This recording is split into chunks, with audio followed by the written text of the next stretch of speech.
सीटों में दी। बीजेपी आम मतदाताओं के साथ में, आम जनता के साथ में है, कार्यकर्ताओं के साथ में है। ये हमने करके यहां पर दिखाया है। देखिए चंद्रशेखर शुक्ला जी, मैं चंद्रशेखर जी को भी चर्चा पे शामिल करना चाहूंगा। शुक्ला जी, मेरा एक सवाल है आपसे। केंद्र में अगर ये केंद्र का तारीफ करते हैं तो आप सीधा केंद्र पर हमला करते हैं, आप राज्य बीजेपी पर कभी भी हमला नहीं करते। आप हर वक्त जब भी कहते हैं सीधा नरेंद्र मोदी से आपकी बयान शुरू होती है, पूरे कांग्रेस पार्टी की। ऐसा क्यों है? दूसरा मेरा सवाल है, क्या सशक्त विपक्ष जिस हिसाब से सड़कों पे दिखना चाहिए नहीं दिख रहा है, उसीलिए आप लोग भी थोड़ा आजकल आराम फरमा रहे हैं संगठन के तौर पर? देखिए प्रकाश जी, दो तीन बड़ी बातें, थोड़ा सा समय दीजिएगा। किसी भी लोकतंत्र की जो सुंदरता होती है वो विपक्ष से होती है, और विपक्ष लोकतंत्र में अनिवार्य है और आवश्यक है ताकि वो जगा सके। लेकिन भारतीय जनता पार्टी की उत्पत्ति ही नकारात्मक राजनीति से हुई है।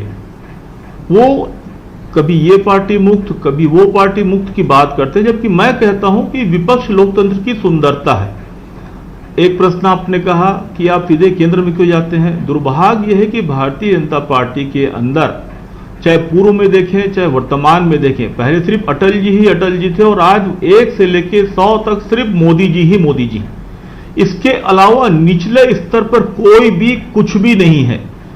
संजय भैया ने कहा कि पहले कहा जाता था मध्य प्रदेश शासनकाल में कि कांग्रेस की सरकार छत्तीसगढ़ में बनती, ये सत्य है।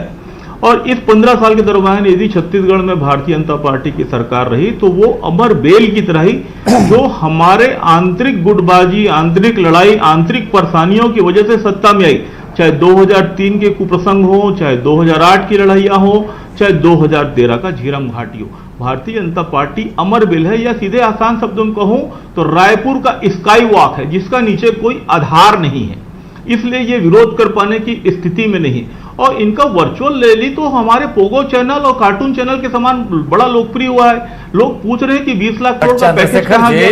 कोरोना काल में पूरी भारतीय जनता पार्टी, भैया मैं एक शब्द पूरा कर लूं, 20 लाख करोड़ का पैकेज कहीं नजर नहीं आया। 5 करोड़ लोगों को ये खाना खिलाने वाले थे, वो कहीं नजर नहीं आया। इनकी वर्चुअल रैली मजाक का विषय बन गई है। ये अमर बेल लोग हैं और दूसरों के सहारे जीने खाने पनपने वाले लोग हैं। इनसे क्या अपेक्षा करूं मैं कि ये क्या विरोध करेंगे, और इसीलिए हमारी मजबूरी हो जाती। और वर्चुअल रैली में क्या बताते हैं ये कि कैसे 10 रुपये बढ़ा दिया, कि पीएम केयर का हिसाब हम नहीं देंगे, कि 20 लाख करोड़ का मजाक है, कि कोरोना कैसे हमने देश में फैला दिया, और वंदे भारत के को इन्होंने कोरोना भारत बना दिया। ये क्या बताएंगे ये वर्चुअल रैली में?